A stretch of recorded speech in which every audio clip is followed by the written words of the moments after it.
안녕하세요. 저는 라디오 DJ를 맡은 이목사입니다. 바쁜 일상을 보내시는 성도님들을 위해 오늘도 믿음의 본질, 우리는 무엇을 믿어야 하는가? 라는 책 가지고 성도님들과 함께 하겠습니다. 자, 볼륨을 적당히 높여주시고 이제 시작합니다. 교회의 생명은 증인으로 사는 데 있다. 예수님이 교회의 주인이라면 교회는 누구 위에 세우시는가? 교회를 허공 위에 세울 수는 없다. 반드시 인격을 가진 어떤 사람들 위에 세워야 한다. 18절에 보면 반석 위에 나의 교회를 세운다고 하셨다.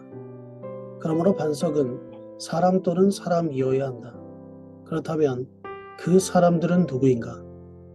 반석의 헬라어는 페트라로 여성 명사 또는 중성 명사로 쓰인다. 로마 가톨릭에서는 페트라를 베드로라고 읽는다. 그러나 17절에서 예수님은 베드로를 향해 요나의 아들 시몬이라고 그를 정식 명칭으로 부르셨고, 내가 이 반석 위에 교회를 세우셨다면 시몬 위에 세운다고 한다든지, 아니면 베드로가 남자이니 남성 명사를 사용하셨어야 한다. 그런데 여기에서는 여성 명사를 사용하셨다. 왜 예수님은 내가 이 페트로스 위에 내 교회를 세운다고 하시지 않고 말을 바꾸어 페트라 위에 세운다고 하셨을까? 이 반석이 베드로를 가리키는지 아니면 다른 어떤 사람을 염두에 두시는지 분명하지 않다. 이것은 일종의 언어 유희다. 교회는 우선 반석 위에 세워야 한다. 반석이라고 하면 마태복음 7장 24절에서 26절에 나오는 집을 반석 위에 세우는 사람과 모래에 세우는 사람의 비유가 연상된다. 그렇다면 이 반석은 누구를 가리키는가? 예수님이 마태복음 18장 20절에서 교회에 대하여 말씀하실 때 두세 사람 이상을 언급하셨음을 기억하라. 두세 사람이 내 이름으로 모인 곳에는 나도 그들 중에 있느니라. 히브리적 사고는 어떤 책임이 있는 일을 할 때 항상 두 사람 이상의 증인으로 강조한다. 디모데전서 5장 19절에서도 장로에 대한 송사를 말하면서 장로에 대한 고발은 두세 증인이 없으면 받지 말 것이요 라고 했고, 고린도후서 13장 1절에는 내가 이제 세 번째 너희에게 가리니 두세 증인의 입으로 말마다 확증하리라고 하셨다. 요한계시록 11장 3절에도 내가 나의 두 주인에게 권세를 주리니 라고 했다. 그렇다. 교회를 세우는 아주 중대한 일을 한 사람에게만 맡길 수는 없을 것이다. 증인이 없으면 무효가 되기 때문이다. 이렇게 되면 예수님이 사용하신 반석이란 베드로 개인을 가리키기보다는 그곳에 모여있던 두 사람 이상을 지칭하는 게 분명하다. 그들의 신앙 고백을 한 사람들 즉 제자들로 보아야 한다. 베드로는 그곳에 있던 제자들을 대표해서 신앙을 고백했다고 생각되기 때문이다. 교회는 특정 개인 위에 세워지기보다 신앙을 고백한 무리들 위에 세워진다. 이 무리는 개인이면서 공동체다. 교회는 예수님은 그리스도시요 살아계신 하나님의 아들이시라고 고백하는 개인들이 모인 공동체다. 내가 없다면 공동체가 없듯이 공동체가 없다면 나도 없는 것이다. 믿는 자들이 하나님과의 친밀함을 강조하지만 동시에 교회 공동체를 통한 하나님과의 교제도 중요하다는 점을 간과해서는 안 된다. 교회는 주체는 신앙을 고백한 사람들이다. 직분이 아님이 분명하다. 그런데도 현재 교회가 직분 중심의 교회로 이해되고 있음은 불행한 일이다.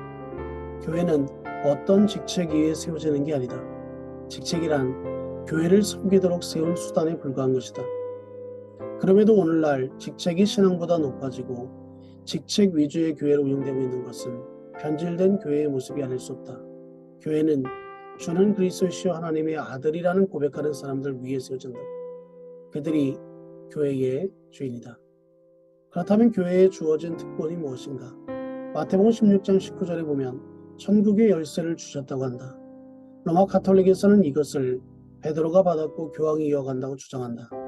그래서 사죄할 수 있는 특권이 교황에게 있다고 말하기도 한다. 그러나 위에서 반석이 베드로가 아니라고 밝혀진 이상 열쇠도 베드로 개인이 받았다고 주장하는 것은 모순이다. 더욱이 본문은 교회를 세우는 원리를 전하는 내용이므로 베드로에게 집중하기보다는 교회에 집중하는 것이 옳을 것이다. 마태복음 16장 19절을 읽어보자.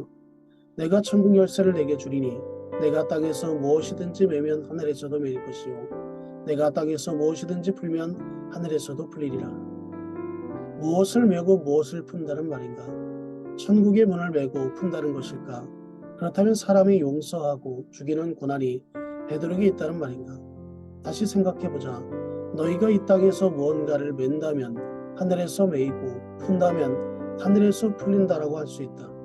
메고 푸는 것이 도대체 무엇일까? 여기엔 많은 해석이 따른다. 어느 분은 기도로 해석하기도 하고, 그러나 기도는 풀리기도 하지만 메이게 하는 것은 아니다. 때문에 열쇠는 기도라기보다는 복음을 전하는 것으로 해석하는 편이 좋을 것이다. 그리스도인들이 복음을 전하고 전도받은 사람이 그것을 받아들이면 하늘에서도 그를 받아주시고, 그것을 거부하면 하늘에서도 그에 대하여 닫는다는 뜻이다.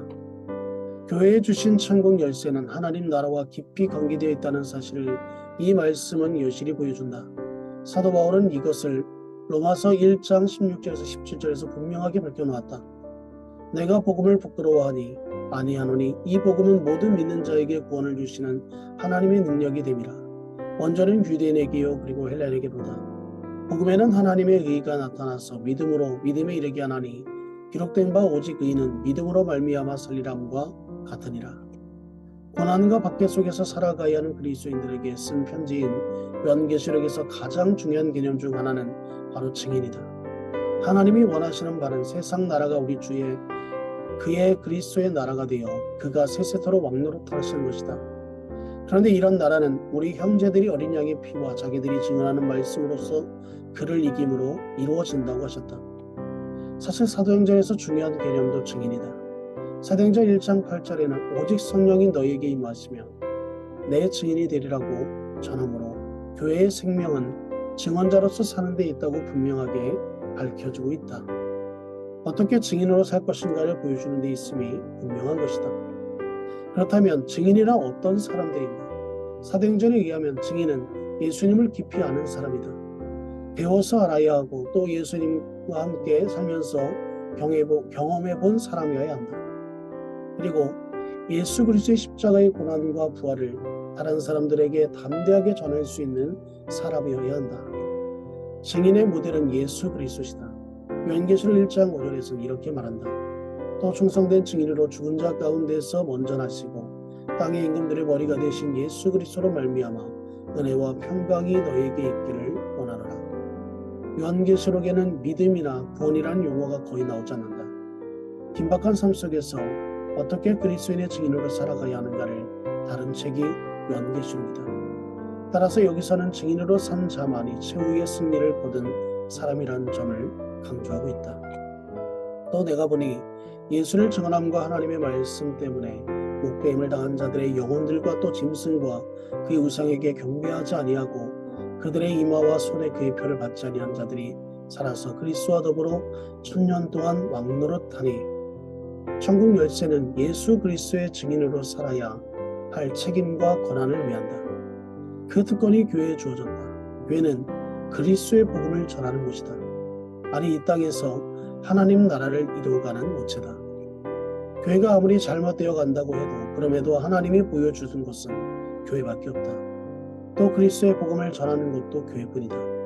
이 책임과 권한을 이루어가는 도구가 전도 혹은 선교다. 교회가 없다면 이 땅에 그 어떤 선교단체도 존재할 수 없는 것이다. 천국 열쇠란 교회에 주신 영혼을 구원하는 책임이요 특권을 말한다. 그러므로 이 특권을 사용하지 않는 교회는 교회가 아니라고 말할 수 있을 것이다. 이것으로 이 목사가 추천하고 대신 읽어주는 라디오를 마치겠습니다. 오늘 하루도 건강하시고 행복한 하루 되시기를 주님의 이름으로 축복합니다. 감사합니다.